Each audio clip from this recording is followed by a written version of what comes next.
Um grande abraço para você que nos assiste a CRC TV. Hoje você está assistindo o primeiro quadro do programa Interview dentro da CRC TV. E nós temos um convidado especial para vocês hoje. Se você gosta do programa Todo Mundo Odeia o Chris, nós temos um ator hoje para ser entrevistado sobre o programa Todo Mundo Odeia o Chris. Fique com a gente e assiste o que ele tem para nos dizer.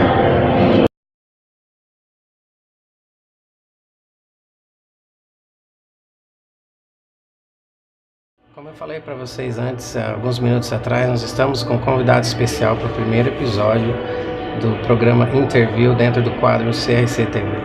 Nós estamos aqui com um convidado especial que é o Tiquan, que ele é um dos personagens do programa Todo Mundo Odeia o Chris. Thank you for being with us, Tiquan. Hey, of course. So it's a pleasure to have you. So we have you as a special guest for our first episode of the Interview. That's the name of our new show inside of CRC TV. Okay. So we have some questions from you coming from Brazil, of course, before I came to see you. So I have my friend in Brazil asking some questions from your fans. Oh, really? Pretty much, yeah. Okay. But of course, before we start talking about Everybody's Hate Chris, and I know it's not your first job that you've ever done, right? No. So how did you start working as an actor with ages? When I first started working as an actor, I think I was about 9 years old. I was about 9. I think my first job was ER. Before it was with George Clooney. It was way back when George Clooney was on ER. And it was actually a big show on television, too. I mean, in Brazil. At that time. Probably if we check it out. You might be able to catch me on there. That was like one of my first jobs, you know. Today, you're 20 years old now, yeah, I'm 20 years old. So yeah, probably much little That'd be a long time ago. And then the second was Ray. I did the movie Ray with Jamie Foxx, where I played Ray Jr., Ray's first son. Yeah, you get to spend a few time with Jamie. Jamie became a real good friend of mine. Oh, that's wonderful. Throughout my life, still to this day, you know. Is that true? I read. Correct me if I'm wrong. I read online when you moved to LA, you didn't even think about being a celebrity. No, I didn't. Right? Yeah. How did that happen though? Like because my mom, she was an actress first, and so when I got here, you know, I just wanted to hang out. I just wanted to hang out, enjoy LA, whatnot. But she really wanted me to act, and she got me in with her agent, and from that point on, I just took. So you have to go for audition before that, and of course. So you did the audition for Everybody. Oh yeah, we did. We did a crazy audition process. Not just one, not two, not three. Really? It's more. Four more. I always thought it was just nervous wreck, and Chris Rock is just standing there, he's grilling me. Oh, he was there, and you knew who he was. Yeah, of course I knew who Chris Rock was. Everybody did. But you know, at the time I was actually auditioning for the role of Chris. I wasn't Drew yet. There was never a Drew character. I had auditioned for the role of Chris, and when I had booked it, you know, Chris was like, you know, you seem to be a little too cool to be me. I wasn't that cool when I was younger. I was a nerd. So, you know, doesn't sound like they created a role, and they created Drew, and that's where he came to life. They make a little extra crispy in the action, or his wife was actually like that? No, it's like that. That's I think that's that American sarcasm that y'all are picking. Yeah, that's that American sarcasm y'all are picking. But you know, in Brazil, I think that's why it's so successful in Brazil, because Brazil, everything we joke around, everything that. Thank you. Do you define yourself not as a comedian, right? Because you play all these different characters. I think I'll just be a regular actor. If I can say anything, I'm just an actor. Because to be a comedian, you have to have a real gift and talent in making people laugh. Yeah. You know, and that's something that very few people have, so I don't want to call myself a comedian. Especially when you do stand comedian, when you face the real public, and then you don't know, you see people looking at you, you face them. It's very, very intimidating. I'm not for that. That's not my thing. I can't do that. I can't be that funny. 88 episodes of Everybody Hates Chris. It was a 4th season, right? It took 4 years. 4 years. And then well, you weren't able to attend the regular school, right, as a child because of it? No, I was homeschooled my whole life, actually. Did you have a tutor? Oh, your mom pretty much was... We had tutors. I had 2 tutors, and I had a few tutors. And we worked on it every day, about 3 or 4 hours a day, in between filming, 9.5 hours a day. So it was hectic. School just got thrown in the mix somehow. So you have to have one of the parents there, or not necessarily? In this business, man, everybody pretty much grows up on their own. Oh, yeah. You know, my mom is very hands-on in my career, still to this day. You know, and I keep her around because she's smart and she knows. You know, it's a person like that has your best interest at heart. You know, your parents. But in this industry, you know, you kind of stray away from your parents a lot. Oh wow, that's sad. So, but that helps you to value family. Grow up. You mature right? faster. You mature faster as a person, as a human being.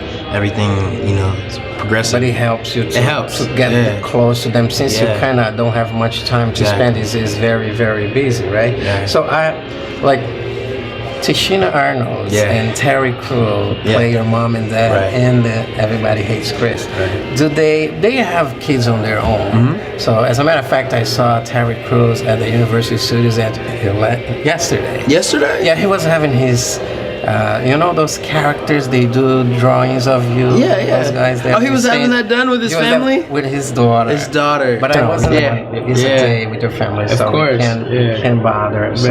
But he actually look after you guys and help you, because they have their kids their own. So but of course, you know, like there's older thespians, you know, like older actors, you know, they always want to, you know, guide us and give us advice, because you know they've been everywhere we've been before in Hollywood so far. So because Tichina started she started on a soap opera, right? Yeah, she was, I think, soap opera actress way a long time ago.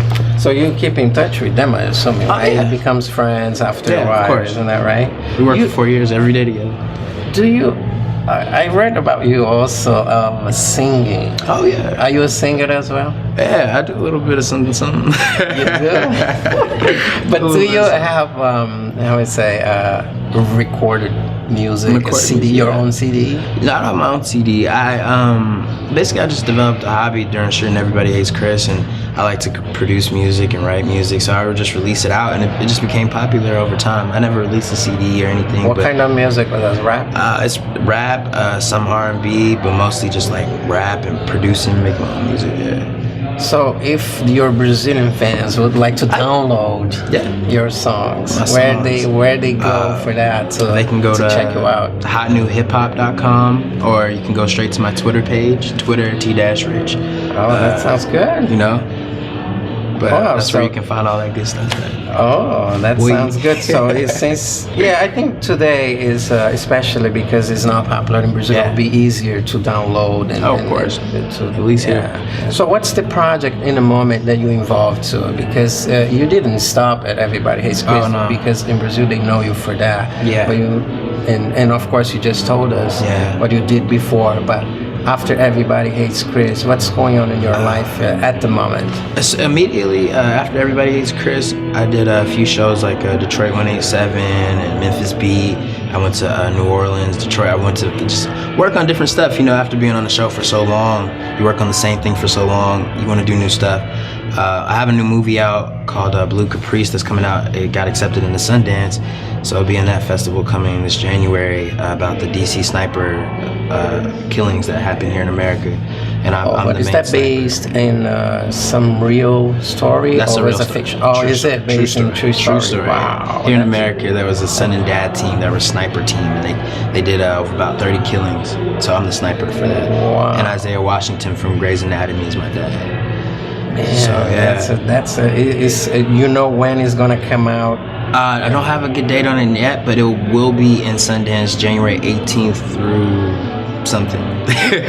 So I haven't seen it yet, so I'll be the first to see it. That, and I'm on General Hospital right now on ABC almost every day for the soap opera General Hospital. Wow, that seems exciting. So your routine pretty much for a 20-year-old young man is not much of a fooling around or having fun. It's like seems like a lot of work, not so much glamorous. Right? No. What about you? You well fit. I saw you on the internet. You have all those 6 packs. Well, I mean, you have a great body. Yeah, thank you. And then, what's the secret? I mean, because being so busy is hard. Do you have the time to go like to exercise, to the gym? Exercise. I like walking. And when I stayed in New York, when I was filming a movie in New York, actually I filmed part of that movie in New York. I walked everywhere. You know, in New York, you go everywhere. Yeah. I mean, you stay in upstate, but New York, down, you can't have a car. It's a there's nightmare. no point. It's a no nightmare. point having a car. So I walk everywhere I go. That was a lot of exercise. Sometimes I get to play basketball. Like me and the boys will play basketball. You know, after work. You like New York City? I love New York City, man. That's my favorite place to be. Wow, yeah, no, I'm from there, and the only thing that bothers me, of course, is the cold. It's being the cold, but you can get over that. In a nice summer, it is nice. Yeah, summer is the most exciting place. Love New York. A lot to do, a lot of fun to have. We're gonna shoot some stuff for our channel there to show Brazilians what's New York That's is a whole all different about. way of life. Yeah. But have you ever been in Brazil? No. I've never been to Brazil. Please get me there. Oh yeah. I want to come. We actually, if you count on me, I can hook you up, get you there. The funny thing is, I've had a lot of people come to my Twitter, which is twitter.com/t-rich, and they always send stuff, and they always say, you know, come perform your songs here. You know, we would love to come, and if I can get at least 1,000 people, I would love to come and do a show and meet and greet and all that good stuff. Oh, that sounds good because I talked with you about that later after we finish our interview. But let me see what else. So yeah, you said you never been to Brazil, right? But let me show. You never saw an episode of Brazilian Everybody's Chris. No. Okay, let me show you a little bit and see how you think you look like. I mean, how weird it is. And because I know they changed my voice, right? As you speak Portuguese, yeah, it's in Portuguese.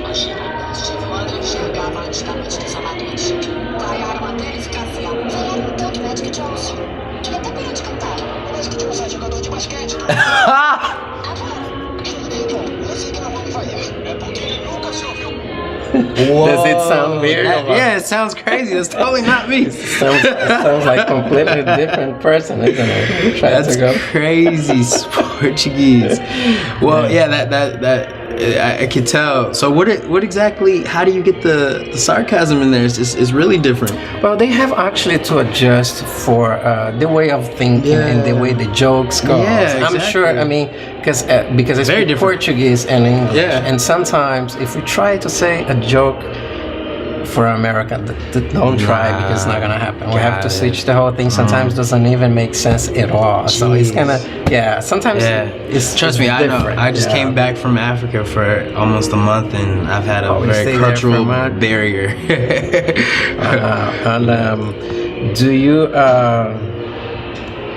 Do you have an advice for like somebody that wants to be an actor? How do they start? Because the best bet, I guess, I mean, in America, or is New York or LA, right? Hollywood.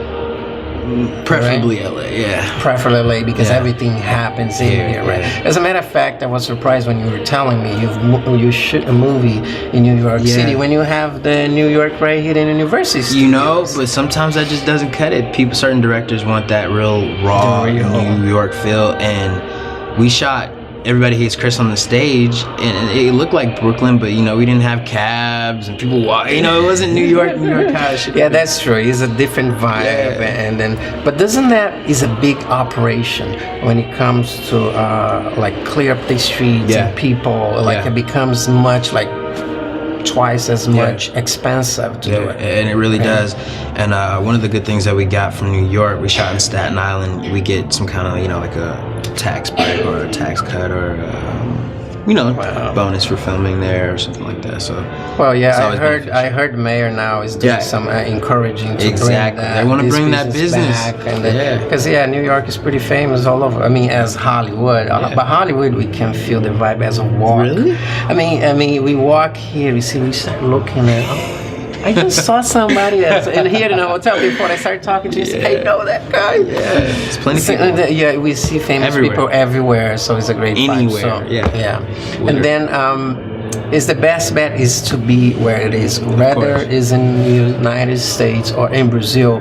if they decide to do it, because Rio de Janeiro is the best place for that, because all the studios is in Rio. Okay. So the best advice is to people to go to Rio if they want to pursue acting as a career, right? Yeah. Rio. Oh, that's where you want to go? Is that where I'm at? I want to know, where should I go? Rio? Yo, there is so many beautiful places there. So, but do you have any message or thanks or something for your Brazilian fans? I think the most important thing I can say is just to do exactly what you want to do. Don't let anybody else tell you what you should do or should be doing. Do things at your own pace. Follow your own pace. And if you're really trying to make it happen in acting or entertainment, it's just about resources. It's not about what you know. It's about who you know. I heard that a lot. But then is also, I would say, is that easy to get in trouble? Like if you can't get it like with the wrong crowd, you have to. Oh yeah, you gotta stay away from anybody that's gonna tear you down or keep you from accomplishing what you need to accomplish. And follow your dreams and work hard for it, right? That's it. Honestly, it sounds cliche because everybody says the same thing until you actually start applying that to what you're doing. It works every time. Yeah. Thank you very much. I appreciate you taking your time to spend with us as a special guest for the first episode. I love Brazil. Thank you very much, and count on me when you want to go. I got you. All right. Thank you so much, man. Thank you. All right. Te vejo na próxima vez. Nós vamos ficamos por aqui com a CRC TV e vou trazer coisas mais interessantes na próxima vez também. Um grande abraço.